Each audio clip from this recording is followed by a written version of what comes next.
Hello guys, welcome to my channel. आज हम लोग आईसी हिंदी बुक का पार्ट मजबूरी पढ़ने जा रहे हैं और इसके लेखक हैं मन्नू भंडारी। ये एक समरी है जो मैंने बुक से मेन पॉइंट मार्क करके निकाले हैं। ये मत समझिएगा ये समरी है तो इसमें आधा अधूरा पढ़ाया गया होगा। इसमें बस मैंने मेन पॉइंट्स डाला हूँ ताकि वीडियो ज़्यादा लंबा ना हो और आपको समझ में भी आ जाए। तो चलिए बिना रुके स्टार्ट करते हैं। बूढ़ी अम्मा ज़ोर ज़ोर से यह लोरी गा रही थी और लाल मिट्टी से कमरा लीप रही थी। फिर बर्तन मलने के लिए आई नर्मदा ने जब यह देखा तो हैरत में आ गई। बोली, अम्मा यह क्या कर रही हो? कल तो गठिया में जुड़ी पड़ी थी। क्षण भर के लिए अम्मा का हाथ रुका। फिर पुलकित स्वर में वे बोली, अरे नर्मदा, कल मेरा बेटू आ रहा है। ओहो, तो रमेश्वर लाल आ रहे हैं कल? नर्मदा बोली। अम्मा बोली, मैं कह न रही थी कि छुट्टी मिली नहीं कि वह दौरा आएगा। इतना बड़ा हो गया है फिर भी यहाँ आएगा तो मेरे गोद में एक रात जरूर सोएगा। पर मैं इस बार कह दूंगी, चल इस बार मैं नहीं सुलाऊंगी। और वे हंस पड़ी जैसे कोई भारी मजाक कर दिया हो। फिर एक ख्याल आया, नर्मदा खड़िया भिगो कर रखी है, जरा बाहर के आंगन में मार दे। बस ऐसा मारना कि सब देखते ही रह जाए। नर्मदा को खड़िया के काम में लगाकर वे फिर गाने लगी। आओ रे चिड़िया चुन करो, बेटू ऊपर आई नून करो, नून करो, नून करो। ले, मैं तो भूल ही गई इसके आगे। रमेश्वर जब छोटा था तो ढेर सारे लोरियां याद थी और अब छोटा बच्चा ही नहीं रहा सो सब भूल गई। मेरा रमेश्वर तो बिना लोरी सुने कभी सोता ही नहीं था। बेटू भी जरूर उसी पर गया होगा। बेटू जो है वो रमेश्वर का पहला बेटा है। अब तो दौड़ता फिरता होगा और उनकी धुंधली आंखों के आगे जैसे दौड़ते फिरते बेटू के चरित्र बनाने और बिगाड़ने लगी। वो कल्पना में खो गई और बोलती गई, जब पहली बार बहू बेटू को लेकर आई थी तब तो वो 2 महीना का था। पालने में पड़ा पड़ा हाथ पैर मारता था और मैं जाकर खड़ी हो जाती थी तो वो मुझे निहारा करता था। और वे हंस पड़ी। इन सब कल्पनाओं से ही उनका शरीर रोमांचित हो गया था। अम्मा का काम खत्म हुआ। दोनों हथेलियों को जमीन पर पूरे जोर से टिकाए हुए उन्होंने जब उठने का कोशिश किया तो आह सी उनके मुंह से निकल कर रह गई। फिर कतार स्वर में उन्होंने नर्मदा को बुलाया। अरे नर्मदा, जरा उठा दे रही, घुटने तो जैसे फिर जुड़ गए हैं। नर्मदा आई और बोली, ऐसी सर्दी में कब से मिट्टी में सनी बैठी हो? बेटे बहू आ रहे हैं तो उसमें क्या, सभी के घर आते हैं। फिर अम्मा को उठाया, उनके हाथ धुलाए, फिर खटिया पर लिटा दिया। अम्मा बोली, कैसी बात करती है? 3 बरस बाद मेरा बेटा आ रहा है और मैं आंगन भी ना लीपूं? नर्मदा बोली, 3 बरस बाद आ रहा है, मैं तो यही कहूँगी कि उनमें मोह माया नहीं है। तुम यूं ही मरी जाती हो उसके पीछे। अम्मा बोली, देख नर्मदा, मेरे रमेश्वर के लिए कुछ मत कहना। वो तो सिर्फ मैं ही जानती हूँ कि मेरे बिना मेरे रमेश्वर का कैसा 3 साल गुजरा होगा। पर क्या करें, नौकरी तो आखिर नौकरी है। अगर मेरे पास लाखों का धन होता तो उसे नौकरी करने परदेश न भेजती। और उनके कुछ क्षण में पुलकित चेहरे पर मायूस छा गई। नर्मदा अम्मा के पास बरसों से काम करती है।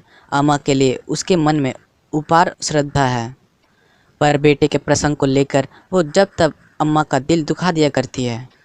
पर आज वह मानो अम्मा पर तरस खाकर चुप रह गई। जब तक वह काम करती रही अम्मा ताकती ही रही, न जाने क्या सोच रही थी। बोली एक भी शब्द नहीं।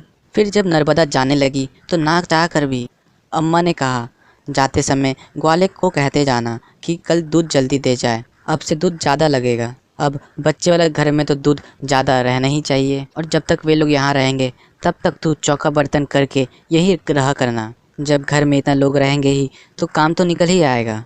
और तू पैसे की चिंता मत करना, मैं रमेश्वर को 1 कहूँगी तो वो तुझे 5 दे देगा।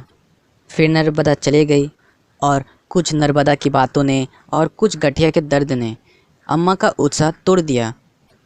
फिर क्या, बस अपनी खाट पर पड़े पड़े भूली लोरियां याद करके गुनगुनाने लगी। धीरे धीरे रात के अंधकार में उनके मन को मायूसी भी डूब गई और वे सुबह होने से पहले उठ बैठी। उत्साह की वजह से घुटने का दर्द भी खो गया हो और बेटे पोते से मिलने की उमंग में मौसम की ठंडक भी जैसी जाती रही। 7 बजे तक वे लोग पहुंच जाएंगे और साथ में छोटा बच्चा होगा। फिर उन दोनों को भी तो चाय की आदत होगी। ऐसी सर्दी में चाय तैयार नहीं मिलेगी तो अम्मा को क्या कहेगा भला। फिर अम्मा ने ठिठुरते ठुठुरते बेटे बहू को गर्म पानी के सारे आयोजन कर डाले। फिर सोचा लगे हाथ तरकारी भी काट ही दूँ। फिर सोचने लगी, 3 बरसों बाद मेरा बेटा आ रहा है, घड़ी तो घड़ी उससे बात भी नहीं करूँगी और उधर मैं चूल्हे में सिर देकर बैठ जाऊँगी। उसका क्या, वो तो आएगा खुशी खुशी और औषधल्य चले जाएगा। और अम्मा अपने को इतना व्यस्त कर देना चाहती थी कि समय जैसे बीत ही नहीं रहा था। फिर अचानक घोड़ों के घुंघरुओं का आवाज़ सुनाई पड़ा और टांगा अम्मा के घर के सामने रुका। अम्मा न जाने पागलों की तरह दौड़ पड़ी। रमेश्वर की गोद में उन्होंने झपट्टा मारा, मानो किसी चोर उचक्के के हाथ से वे अपने बेटू को छीन रही है, और उसे कस के सीने से लगा लिया। चरण छूते हुए रमेश्वर की पीठ पर हाथ फेरते हुए दूसरे हाथ के घेरे में उसे भी लपेट लिया। बच्चा एकाएक इतना प्यार और शारीरिक कष्ट पाकर रो उठा।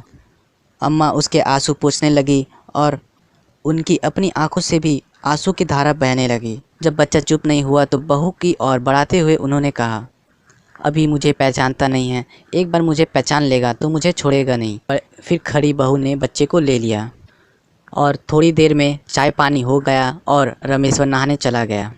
अम्मा ने बहू को अकेले पाकर कहा, खबर तो दी होती बहू कि तुम्हारे यहाँ बच्चा होने वाला है। बहू ने तुरंत उत्तर दिया, यह भी कोई लिखने की बात थी अम्मा। फिर रुकते हुए कहा, मानो कहने का साहस बटोर रही हो। अम्मा, इस बार बेटू को आप ही रखेंगी, जैसे भी हो मैं यहाँ हूँ, तब तक उसे अपने से हिला लीजिएगा। मैं तो एक से ही परेशान थी, अब तो दो दो को तो। अम्मा आँख फाड़ कर ऐसा देख रही थी मानो उस पर विश्वास करे या ना करे। फिर बोल पड़ी, तुम क्या कर रहे हो बहू? बेटू मेरे पास रहेगा। मेरे पास? सच है भगवान, तुम्हारी सब साध पूरी हो। तुम बड़ी भाग्यशाली हो बहू। मेरे इस सुने घर में एक बच्चा रहेगा, मेरा तो जन्म सफल हो जाएगा। फिर वे रो पड़ी।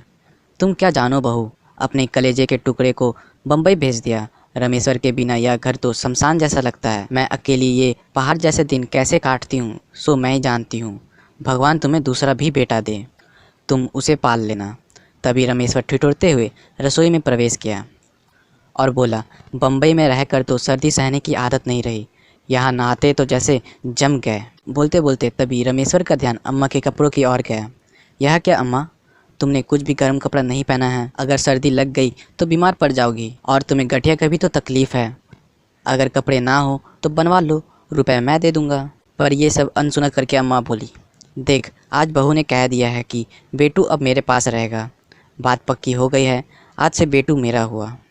तभी वैद्य जी कुछ खाली शीशियाँ लेकर आए। वैद्य राज जी रमेश्वर के पिताजी हैं। अम्मा बोली, सुनते हो जी, इस बार बेटू यहीं रहेगा।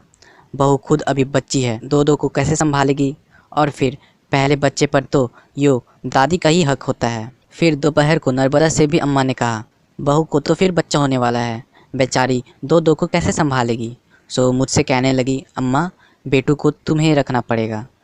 उसे कहने में संकोच हो रहा था, मुझे बुढ़ापा में तकलीफ़ होगी, पर तू ही बता घर के बच्चे को रखने में कैसी तकलीफ़ भला। और इसके बाद घर में जो कोई भी आया उसे यही खबर सुनाई गई। इस बात का अम्मा पूरा प्रचार कर देना चाहती थी, और अम्मा का सारा दिन बेटू को खिलाने में और उसकी नून रुआई करने में ही बीतता था। जाने कैसी कैसी औरतें घर में आती, तंदुरुस्त सुंदर बच्चे को कड़ी नज़र से देखती। मुझे यही डर लगा रहता कि कहीं लेने के देने न पड़ जाए। बेटू को लेकर अम्मा का जीवन में नया उत्साह आ गया था। घुटनों के दर्द के मारे कहाँ वे अपनी शरीर का बोझ भी नहीं संभाल पाती थी, और अब वे बेटू को लादे फिरती है। शाम में उसके साथ आँख में चोली खेलती है, घोड़ा बनकर आंगन में दौड़ती फिरती है। पर देखने वाले अम्मा के पागलपन पर हंसते, पर इसकी उन्हें जरा भी चिंता नहीं थी। फिर एक दिन रमेश्वर ने टोका, क्यों उसे लादे फिरती रहती हो, यो तुम्हारी घुटनों में दर्द रहता है। अम्मा बोली, कैसी बात करता है रमेश्वर, कोई वजन है इसमें? फूल जैसा तो हल्का है, और माँ बाप की नज़र सबसे ज़्यादा लगती है बच्चों पर।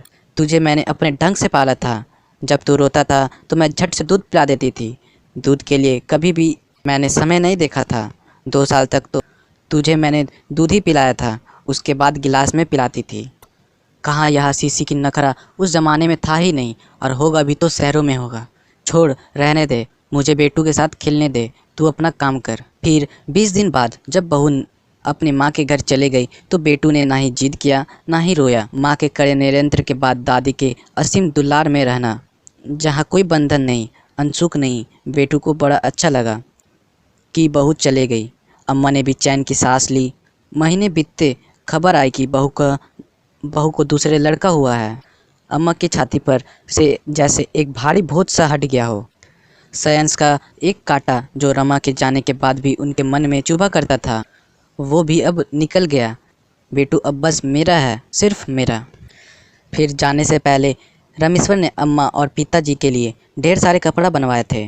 अम्मा सारे मोहल्लों की औरतों को दिखाती फिरती और कहती, अम्मा के पीछे रामेश्वर तो पागल है, पागल। उसका बस चले तो अपना सारा धन वो मुझ पर लुटा दे। अब बुढ़ापे में ये छपी साड़ियाँ पहनकर कहाँ जाऊंगी। उनके झुर्रियों भरे चेहरे पर चमक आ रही थी। वे आंखें मूंदकर अपने बेटे के लिए कामना मांग रही थी कि तू बहुत आगे बढ़े और तू हर लक्ष्य प्राप्त करे। जब रामेश्वर का जाने का समय आया तो अम्मा ने रो रो कर घर भर दिया। हिचकियाँ लेते हुए बोली, देख रामेश्वर, नौकरी की जगह नौकरी है।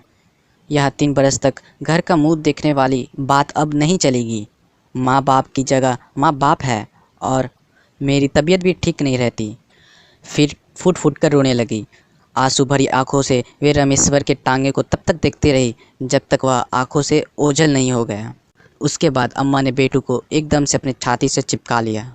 दूसरे साल रामेश्वर नहीं आया, केवल रमा आई, और जब आई तो उसका माथा ठनक गया। जिस बेटू को वह छोड़ गई थी, अब उसकी जिद देखकर रमा का खून खौलता है।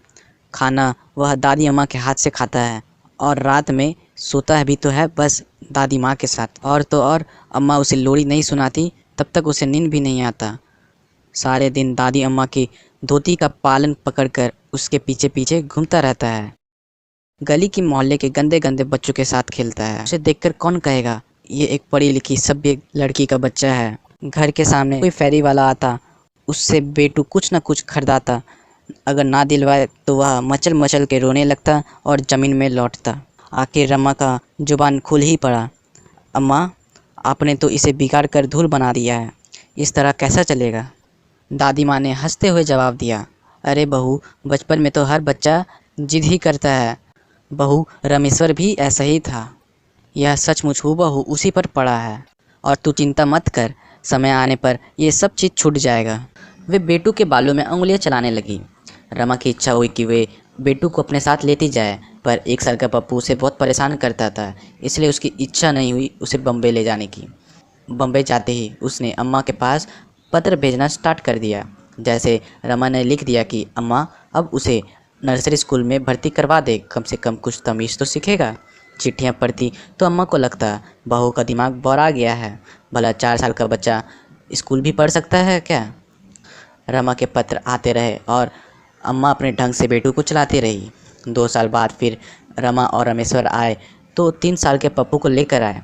पप्पू ने अंग्रेजी कविताएं याद कर रखी थी और बड़े अदब के साथ कहता था, और अभी 2 महीने पहले रमा उसे वहाँ के अंग्रेजी स्कूल में भर्ती करवाया था। पर बेटू वैसा ही था जैसे रमा उसे छोड़ गई थी अम्मा के पास। उम्र में वह ज़रूर बड़ा हो गया था, बाकी सब कुछ वैसा था। रमा रामेश्वर से कहती, इस बार बेटू को अपने साथ लेकर ही जाना होगा, अगर यही हाल रहा तो उसकी ज़िंदगी चौपट हो जाएगी। रामेश्वर बोला, अम्मा को बड़ा दुख होगा, फिर बेटू तुम्हारे पास आता भी तो नहीं, वह अम्मा को छोड़कर कैसे रहेगा। रमा ने अपने आवेश को दबाते हुए कहा, जब उन्हें चिट्ठी भेजा करती थी उसे स्कूल में डाल दे तो उन्होंने क्यों नहीं डाला। जैसे बताती हूँ वैसे तो करती नहीं। और फिर उसका गला भर आया था। रामेश्वर बेचारा धर्म संकट में था। वह अम्मा की भावनाओं के साथ ठेस नहीं पहुँचाना चाहता था, सो बिना निर्णय दिए सब कुछ छोड़कर बम्बई लौट आया। रमा कभी मिठाई दिलाकर, कभी टांगा में घुमाकर अपने से हिलाने की कोशिश करती बेटू को। अम्मा को कभी स्वप्न में ख्याल नहीं आया कि रमा पप्पू को रहते हुए भी बेटू को ले जाने का प्रस्ताव रखेगी। जिस दिन उन्होंने सुना उन्हें अपने कानों पर विश्वास ही नहीं हुआ। फिर अम्मा अपने कांपते हुए स्वर में कहती, कैसी बात करती हो बहू, मेरे बिना वह पल भर भी तो नहीं रहता। इतना बड़ा हो गया है, जब तक मैं एक कोर नहीं खिलाती तब तक वो खाना भी नहीं खाता, तो मुझसे दूर कैसे रहेगा। रमा बोली, नहीं रहेगा तो थोड़े दिन रो लेगा, आखिर इसकी पढ़ाई भी तो जमाना है। अम्मा देखो, पप्पू स्कूल जाने लगा है और यह अभी तक तुम्हारा पल्ला पकड़े घूमता रहता है। अम्मा बोली, बहू पढ़ लेगा, यह मत सोचना कि मैं उसे गंवार ही रहने दूंगी। क्या मैंने रामेश्वर को गंवार ही रहने दिया, मैंने भी तो उसी को पाला है। मूल से ज़्यादा ब्याज प्यारा होता है, इसे तो मैं खूब पढ़ाऊँगी, तू चिंता मत कर बहू। और वे फकफका कर रोने लगी। रमा की आंखों में भी आंसू आ गए। फिर भी उसने अपने पर काबू पाते हुए कहा, अम्मा, इसे ज़रूरत से ज़्यादा प्यार नहीं तो इसे बिगाड़ कर धूल कर दिया है। यदि आप इससे सचमुच प्यार करते हैं तो इसे मेरे साथ भेज दीजिए। कहने के बाद रमा को लगा कि जैसे उसने बहुत कड़ी बात कह दी हो। अम्मा बोली, तू मेरे प्यार की परीक्षा लेना चाहती है, पर ऐसी कठिन परीक्षा तो मत ले बहू, इसे। और वे फुट फुट कर रोने लगी। कुछ देर बाद स्वर शांत करके बोली, ले जा बहू, ले जा। मेरा बेटू फूले फरे, पढ़ लिख कर लायक बने। अपनी 4 दिन की हंसी खुशी के लिए मैं तेरे बच्चे की ज़िंदगी ख़राब नहीं करना चाहती। मैं अनपढ़ गंवार औरत ठहरी, तू इसे ले जा। और रमा कुछ कहे उससे पहले ही उन्होंने रसोई घर में जाकर भीतर से किवाड़ बंद कर दिया। रमा को खुद उससे बहुत बुरा लग रहा था, पर बच्चे की बात सोचकर वह अपने मन को तसल्ली दे रही थी कि समय का महरम के दवा को अपने आप भर देगा। 2 दिन बाद औषधालय के एकमात्र नौकर और दोनों बच्चों को लेकर रमा अपनी माँ के यहाँ चल पड़ी। बेटू को बताया नहीं गया था कि रमा उसे अपने साथ ले जा रही है। बेटू जाते समय कह गया, दादी माँ, मैं तेरे लिए मिठाई और गोलियाँ लेकर आऊँगा। अम्मा का इच्छा हुआ कि उसे बता दे रमा उसे हमेशा के लिए लेके चले जा रही है, पर फिर भी वे चुप रही। उसके बाद कोई भी घर में आया, उसने यही पूछा, अरे बहू बेटू को ले गई? फिर अम्मा कहती, मेरा तो उठना बैठना तो हराम हो गया था, सो मैंने ही कह दिया बहू, अब पप्पू बड़ा हो गया है, सो बेटू को भी ले जा। और बुढ़ापा है, कुछ भजन पूजा ही कर लूँ, उसके मारे तो मेरा सब कुछ छूट गया था। बड़े संगति भाव से अम्मा की बात पर औरतें विश्वास कर पाती थी। शाम को गुब्बारे वाला आया, बुढ़िया के बाल वाला आया, मिठाई और खिलौने बेचने वाला आया। अम्मा ने सबको यही जवाब दिया कि तुम्हारा ग्राहक नहीं है, उसकी अम्मा के पास मैंने भेज दिया है। और यह कहते हुए उनका मन सुबक उठा, पर उनकी आंखों के आंसू जैसे सूख गए थे। तीसरे दिन औषधालय का नौकर वापस आया तो सबसे पहले खबर दी कि दादी माँ की याद में बेटू का बुखार हो गया है और वह रमा के हाथ से कुछ खाता भी नहीं है, न दवाई पीता है। अम्मा ने सुना तो वे पागलों की भांति दौड़ पड़ी, औषधालय में पहुंची। अरे सुनते हो, बेटू रो रो कर बीमार हो गया है, पर बहू को कौन समझाए? पर अब तो रात की गाड़ी से ही जाकर मुझे उसे लाना होगा। मेरी मति मारी गई थी कि मैंने बहू की बात मान ली। अम्मा रोती थी और कपड़े ठीक करती थी। नर्मदा आई तो आश्चर्य से बोली, कहाँ की तैयारी हो रही है अम्मा? अरे सिब्बू जब बहू को छोड़कर आया तो उसने बताया कि बेटू ने रो रो कर अपना बुखार कर लिया है। मैं तो भेजकर निश्चिंत हो गई थी, पर उसके तो प्राण मुझ में ऐसे पड़ गए थे कि क्या बताऊं।